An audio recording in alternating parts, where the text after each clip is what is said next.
आज के लेक्चर में हम डिस्कस करेंगे डिटर्मिनेंट्स ऑफ डिमांड और फैक्टर अफेक्टिंग डिमांड। इसका क्वेश्चन का मतलब क्या होता है, अगर आपको समझ में आ गया तो फिर आप आंसर्स लिख सकते हो। और ये चीज़ याद रखो कि जो फैक्टर अफेक्टिंग है डिमांड का वही एजम्पशन है, assumption of law of DME. तो अगर आप एक क्वेश्चन प्रिपेयर करते हो तो साथ में आपके दो क्वेश्चंस प्रिपेयर हो जाते हैं, दो क्वेश्चंस के आंसर्स प्रिपेयर हो जाते हैं। ओके, तो आपको ध्यान से सुनना है। ओके, चलो डिटर्मिनेंट्स। इसके पहले मैंने जो डिमांड के ऊपर इंट्रोडक्शन लेक्चर डाल के रखा है तो उसका लिंक मैं डिस्क्रिप्शन में दे दूंगा, यहाँ पे आई बटन में, तो आप देख लीजिए, उसके बाद फिर ये वीडियो कंटिन्यू कीजिए।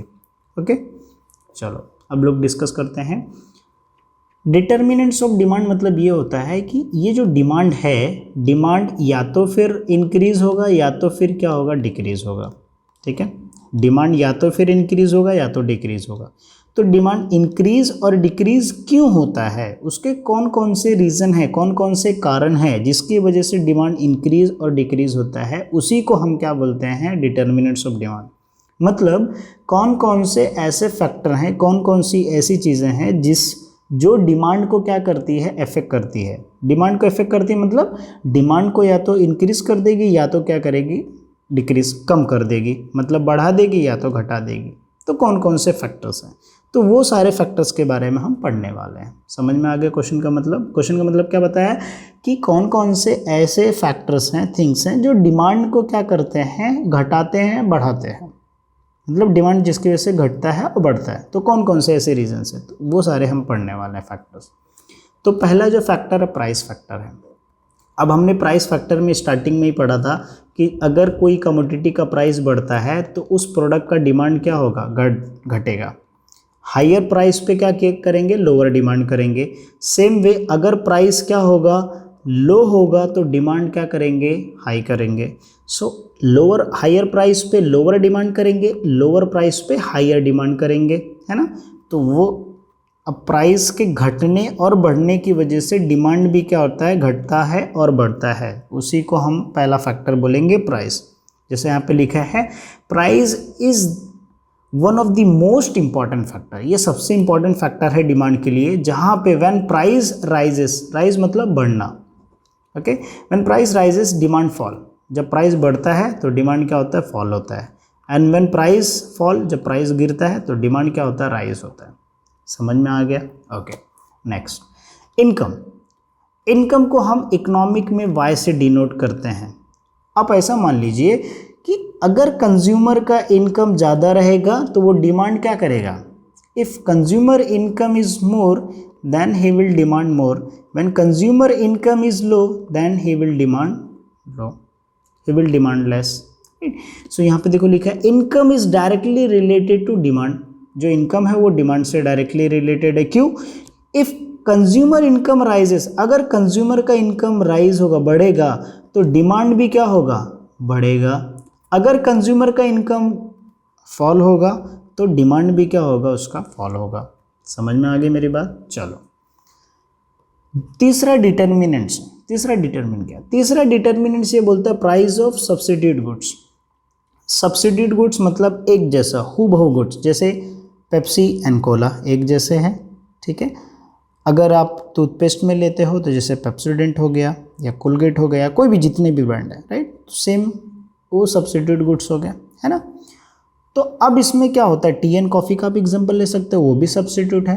तो अगर सब्सिट्यूट गुड्स का प्राइस चेंज होता है तो उसकी वजह से उस पर्टिकुलर प्रोडक्ट का डिमांड बढ़ेगा। जैसे मान लीजिए कि अगर टी का प्राइस क्या हो रहा है, अगर टी का प्राइस क्या हो रहा है, चेंज हो रहा है, घट रहा है, तो उस टाइम पे क्या होगा कि जो कॉफ़ी है उसका डिमांड क्या हो जाएगा, कम हो जाएगा, क्योंकि कम प्राइस पे क्या मिल रहा है, टी मिल रहा है, तो लोग ज़्यादा टी प्रेफर करेंगे एज़ कम्पेयर टू कॉफ़ी। समझ रहे मेरी बात? ठीक है, देखो इफ़ सब्सिट्यूट गुड्स अवेलेबल, अगर सब्सिट्यूट गुड्स अवेलेबल है लोअर प्राइस पे, कम प्राइस पे, then people demand will cheaper. तो डिमांड क्या, लोग क्या करेंगे, वो जो कम प्राइस वाला है सब्सिट्यूट, वो क्या करेंगे, ज़्यादा डिमांड करेंगे। कॉस्टली गुड्स नहीं डिमांड करेंगे। जैसे कॉफ़ी थोड़ा कॉस्टली होता है एज़ कम्पेयर टू टी, तो टी, लोग ज़्यादा टी डिमांड करेंगे as compare to coffee. For example if the price of sugar rises then the demand for jaggery will also rise. अगर जो शुगर का प्राइस है अगर वो बढ़ जाएगा तो लोग शुगर खाना कम कर देंगे, उसके अलावा क्या खाएंगे वो, मतलब जो गुड रहता है वो क्या करेंगे, उनका जो है वो इंक्रीज़ हो जाएगा, वो बढ़ जाएगा। समझ रहे हो मेरी बात? ओके, तो ये इफेक्टिंग करता है, मतलब price of substitute goods effect करता है दूसरे गुड्स के लिए। जैसे मैंने बताया टी का प्राइस चेंज होता है तो उसकी वजह से कॉफ़ी पे भी इफ़ेक्ट होता है। प्राइस ऑफ कॉम्प्लीमेंट्री गुड्स, मतलब कॉम्प्लीमेंट्री गुड्स मतलब क्या होता है कि जॉइंट डिमांड, मतलब एक जैसा। अब मान लीजिए कि अगर पेट्रोल का प्राइस बढ़ रहा है तो कार का डिमांड कम होगा, व्हीकल्स का डिमांड कम होगा जो पेट्रोल से चलते हैं। क्यों? क्योंकि पेट्रोल महंगा हो गया है तो लोग डिमांड कम करेंगे, है ना।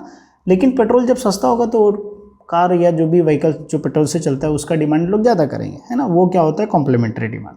ओके, जैसे यहाँ पे लिखा है कि if goods demanded like car and petrol when the price of the car rises the demand for car and petrol both will fall. ठीक है, मतलब क्या बता रहा है कि अगर जो है जॉइंट डिमांड में क्या बताया था, car and petrol when prices of the car rises, अगर कार की प्राइस बढ़ जाएगी तो लोग कार नहीं खरीदेंगे, और जब कार नहीं खरीदेंगे तो लोग पेट्रोल भी नहीं यूज़ करेंगे, तो दोनों का डिमांड क्या हो जाएगा, कम हो जाएगा, है ना। और उल्टा क्या हो जाएगा कि अगर प्राइस कम हो जाएगा कार का तो लोग कार खरीदेंगे तो पेट्रोल का भी डिमांड बढ़ेगा और कार का भी डिमांड बढ़ जाएगा, दोनों एक साथ, है ना। नेचर ऑफ प्रोडक्ट, अब देखो यहाँ पे अगर आपको डिमांड मतलब ये भी होता है कि उस चीज़ को आप खरीद रहे हो तो वो भी एक काइंड ऑफ वही डिमांड है। रियल में अगर हम लोग देखें, रियल लाइफ प्रैक्टिकल लाइफ में, तो हम कपड़े खरीद रहे हैं मतलब हम डिमांड कर रहे हैं चीज़ का, जो चीज़ खरीदते हैं परचेस करते हैं, that is called as demand. हम लोग ने मूवी टिकट खरीदा तो we are demanding that ticket, तो वो डिमांड हो गया एक तरीके का, हमने खरीद लिया। ओके, इकोनॉमिक्स में नेचर ऑफ प्रोडक्ट, अब देखो प्रोडक्ट किस तरीके का है, नेसेसरी प्रोडक्ट है या जो अननेसेसरी प्रोडक्ट है। ठीक है, if the commodity is necessary and it use is unavoidable, जिसको आप अवॉइड नहीं कर सकते हो, ठीक है, unavoidable, then its demand will continue to same irrespective. अब मान लीजिए जैसे सॉल्ट है भाई, कंपलसरी है, नेसेसरी गुड्स में आता है तो उसका तो आप डिमांड करोगे, राइट, चाहे वो प्राइस उसका घटने दो बढ़ने दो, है ना। मेडिसिन का यहाँ पे एग्जांपल दिया है ब्लड प्रेशर को कंट्रोल करने के लिए। साइज ऑफ पॉपुलेशन, अब पॉपुलेशन जितना ज़्यादा होगा उतना ज़्यादा डिमांड होगा, पॉपुलेशन कम होगा तो डिमांड कम होगा, है ना। तो एक दूसरे पे क्या कर रहे हैं, इफेक्ट कर रहे हैं कि नहीं कर रहे हैं, इफेक्ट डिमांड के ऊपर, है ना। उसके बाद जो है size of expectation about the future price. ये पॉइंट को समझने के लिए आपको एक एग्जाम्पल समझाता हूँ मैं। मान लीजिए कि ये मिस्टर ए है, ठीक है, हम यहाँ पे मिस्टर ए का एग्जाम्पल लेते हैं। मिस्टर ए को क्या खरीदना है, गोल्ड खरीदना है, he wants to buy gold, ठीक है। अब मिस्टर ए देख रहे हैं कि मार्केट में जो प्राइस है वो क्या हो रही है, डाउन हो रही है।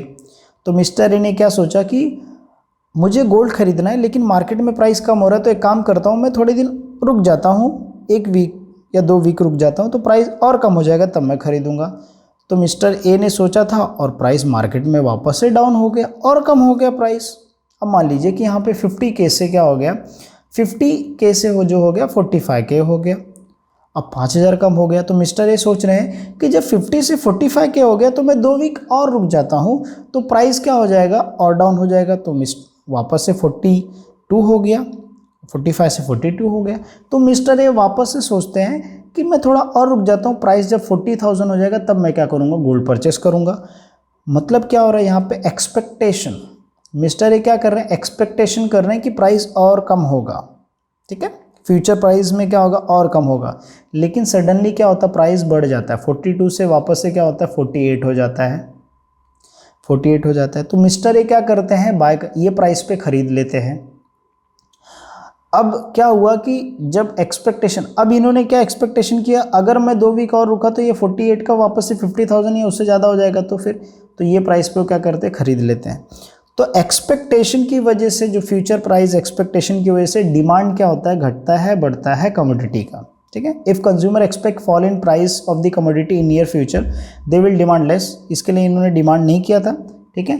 एट प्रेजेंट के एंड वाइस वर्सा, मतलब कम था प्राइस, इसके लिए अगर ज़्यादा बढ़ेगा उसके लिए, जैसे मैंने आपको यहाँ पे एग्जांपल बताया कि प्राइस कम हो रहा था तभी नहीं खरीदा उन लोगों ने, अचानक से प्राइस बढ़ेगा तो उन लोग खरीद दिया, क्यों, क्योंकि वो सोचने लगे प्राइस वापस से बढ़ जाएगा, राइट।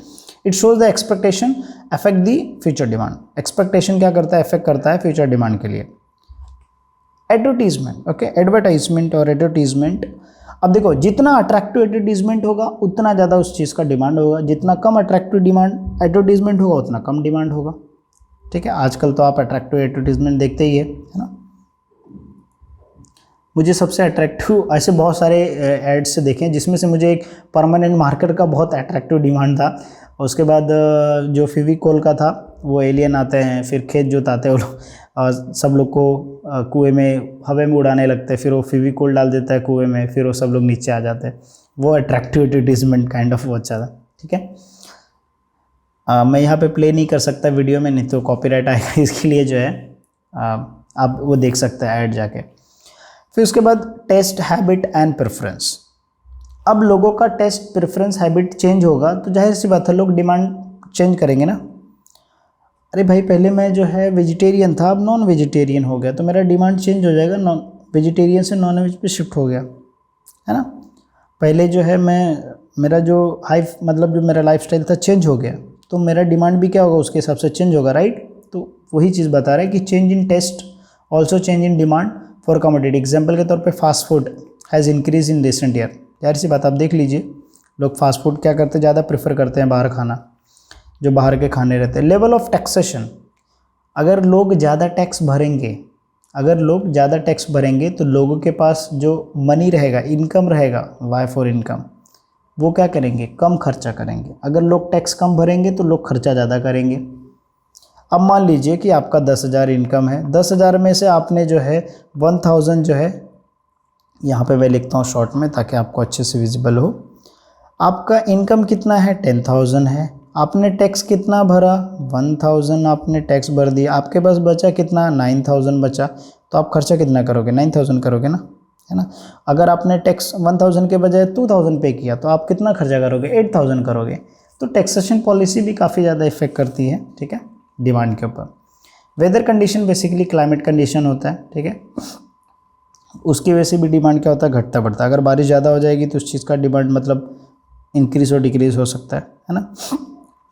विंटर सीजन में डिमांड इंक्रीज डिक्रीज़ होता है ना। गर्मी के सीज़न में इंक्रीज़ और डिक्रीज़ होता है बहुत सारे प्रोडक्ट का, है ना। जैसे बोलते हैं ठंडी में चाय बेच लेना, गर्मी में आइसक्रीम बेच लेना, बिजनेस कभी फेल नहीं होगा, है ना। Taxation policy, what is taxation policy, जैसे मैंने यहाँ पे बताया कि लेवल ऑफ टैक्सेशन, उस तरीके का ये भी होता है कि टैक्सेशन पॉलिसी गवर्नमेंट एक बिजनेस के लिए और एक कंज्यूमर के लिए किस टाइप का टैक्सेशन पॉलिसी रखा है, ठीक है। ये दोनों पॉइंट को आप मिक्स एक्सप्लेन कर सकते हो। अदर फैक्टर में हम लोग बोल सकते हैं टेक्नोलॉजी जो लेटेस्ट आ गया है, सोशल कस्टम्स, फेस्टिवल्स जो होते हैं, उसकी वजह से डिमांड क्या होता है, इंक्रीज डिक्रीज होता है। यहाँ पे लिखा है दिवाली का एग्जांपल्स आप देख सकते हो, ठीक है। तो सोशल कल्चर फेस्टिवल की वजह से भी डिमांड इंक्रीज और डिक्रीज होता है। टेक्नोलॉजी का अपडेशन की वजह से भी क्या होता है, डिमांड इंक्रीज और डिक्रीज होता है। तो आई एम श्योर आपको समझा रहेगा कि डिटरमिनेंट्स ऑफ डिमांड क्या है। अब ये सेम चीज़ जब हम लॉ ऑफ डिमांड एक्सप्लेन करेंगे एक्सेप्शन एंड एजम्पशन के साथ, तो देखो इंट्रोडक्शन तो आपको एक्सप्लेनेशन आपको करना है, ठीक है। उसके बाद जब एजम्पशन रहेगा तो सिर्फ और सिर्फ प्राइस को छोड़ के बाकी जितने भी जो है फैक्टर्स हैं, डिटर्मिनेंट्स है, वो सब क्या हो जाएंगे, एजम्पशन हो जाएंगे। देखो यहाँ पे इनकम है, पॉपुलेशन है ना, सब्स्टिट्यूट गुड्स है, कॉम्प्लीमेंट्री गुड्स है, सिर्फ उसके आगे रिमेन कांस्टेंट लिखा है या नो चेंज लिखा है, बाकी पॉइंट क्या सेम है, ठीक है। सिर्फ और सिर्फ आपको आगे क्या एक्सप्लेन करना है कि लॉ ऑफ डिमांड अप्लीकेबल कब है, जब ये सारी चीज़ें सेम होगी, दैट्स इट, ठीक है। तो इस नेक्स्ट लेक्चर जब मैं एक्सप्लेन करूँगा लॉ ऑफ डिमांड, तो उसमें एजम्पशन एंड एक्सेप्शन भी अच्छे से एक्सप्लेन कर दूँगा, ठीक है। चलो मिलते हैं नेक्स्ट लेक्चर में।